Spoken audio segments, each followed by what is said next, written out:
afternoon, everyone. I am your instructor for this semester on risk management as applied to safety, security, and sanitation. My name is Erwin Cinco Aureliano. So let's proceed to our topic.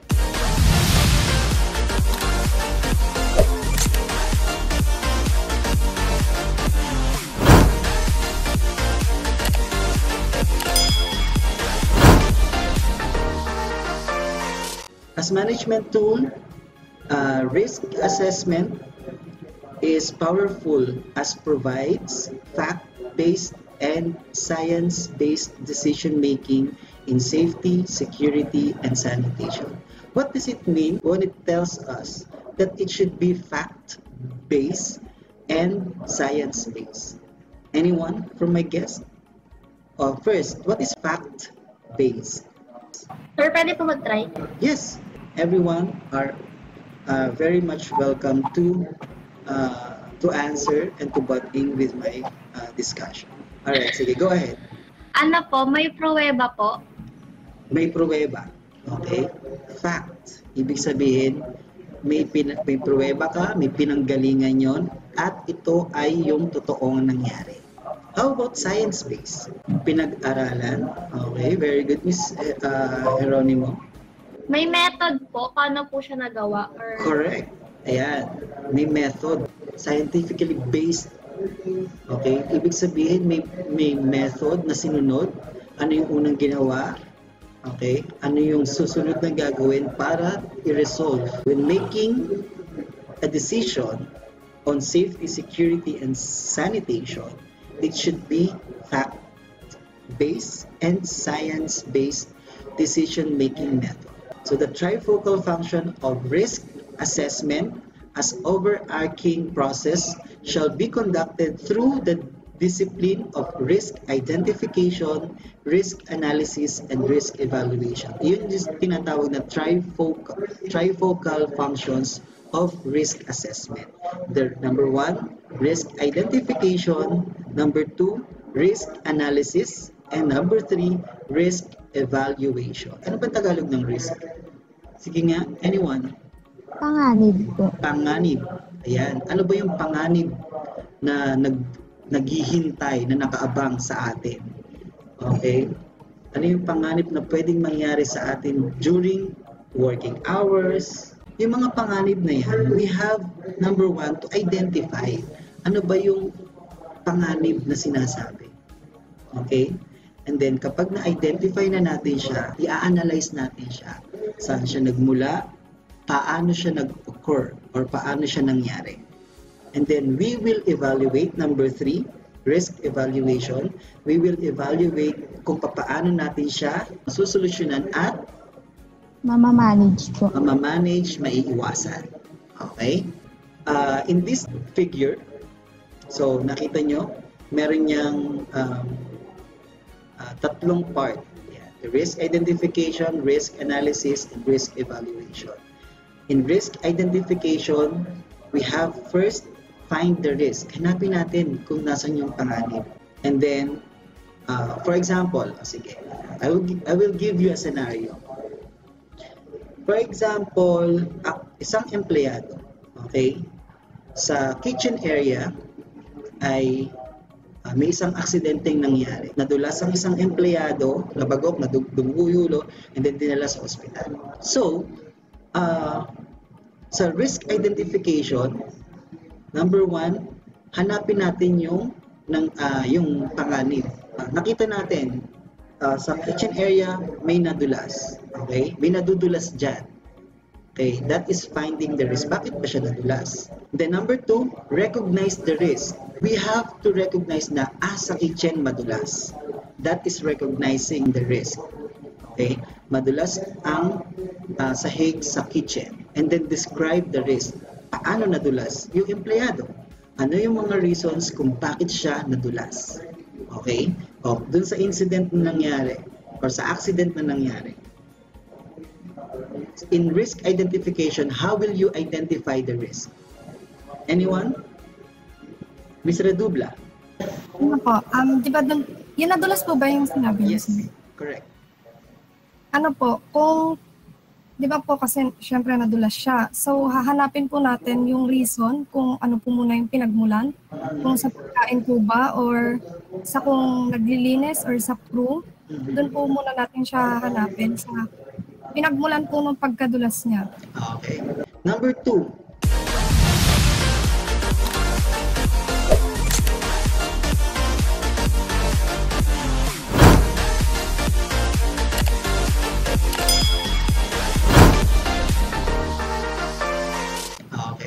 Number 2 is risk analysis. Risk analysis comprehend the nature of risk and its A, characteristics. Is it like ang pagkakadulas ba niya is mild, moderate lang ba, or high risk?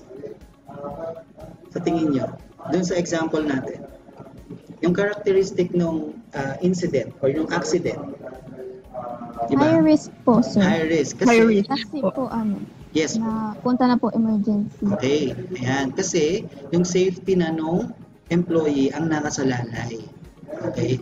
We have to characterize it. Is it low, moderate, or high risk? Okay? Letter B, sources. Ano yung pinagmulan ng aksidente? O dun sa example natin, ano ba yung sources ng aksidente? Sa tingin nyo, bakit siya nadulas? Madulas po yung sahig.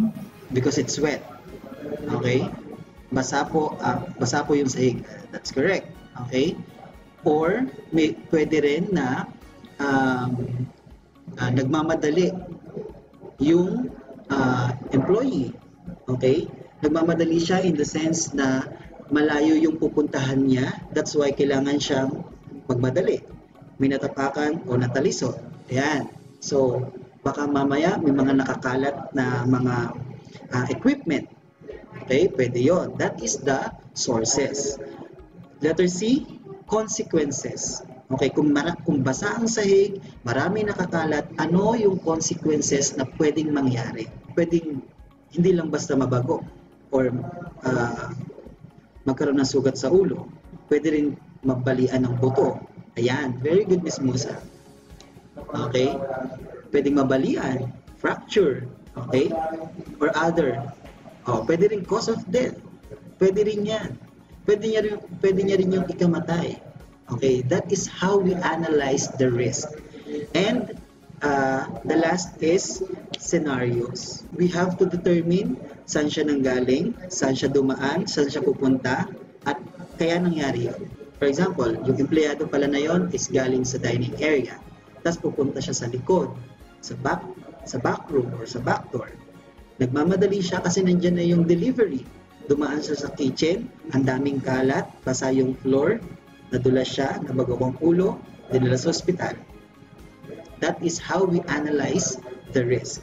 And number 3, the most important is risk evaluation. So this will be supported by fact-based and science-based decision. So i-evaluate natin. Okay? Kaya yan nadulas kasi basa yung floor, ang daming nakakalat. Okay? That is a fact. Nangyari yun. Okay? Science-based. Since it's slippery floor or wet floor, madaling madulas yung mga empleyado. Kasi yung mga sapatos na ginamit nila is not a safety shoes. For example, ang mga empleyado are required to use a rubberized footwear. Okay? However, this particular employee na na-aksidente, ang ginamit niya is yung black shoes na tela or something like na hindi approved or hindi require or hindi approved or hindi appropriate dun sa workplace. Okay? So, that is science-based decision or science-based mga facts na kailangan nating isama sa evaluation. Alright? So, that is how we assess, okay, the risk. So, this figure is adopted from the Philippine National Standards 31,000 of 2018, the PNS ISO 31000 of 2018, Okay, what is ISO? Ano po? International Organization for Standardization po. Standardization. And the O is organization. ISO, di ba may nakikita kayo, ISO certified. Di ba? Tapos may mga number yon. Okay? Ito, itong figure na to is based or adapted from the PNS or Philippine National Standards, ISO or International Standards Organization or International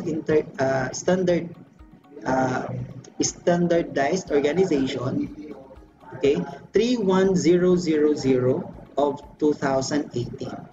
So at the end of this unit, you must be able to differentiate the three main tasks of risk assessment. Yan. Okay? Kailangan nyo i-differentiate ano ba yung pagkakaiba ng risk identification, number 1, risk analysis, and then risk evaluation. So, in the context of risk management to be subsequently applied in tourism and hospitality industries, aspects of safety, security, and sanitation. So, again, at the end of this module, kailangan nyong alam nyo kung paano nyo i-define separately ang tatlong ito. Again, the risk identification, risk analysis, and risk evaluation.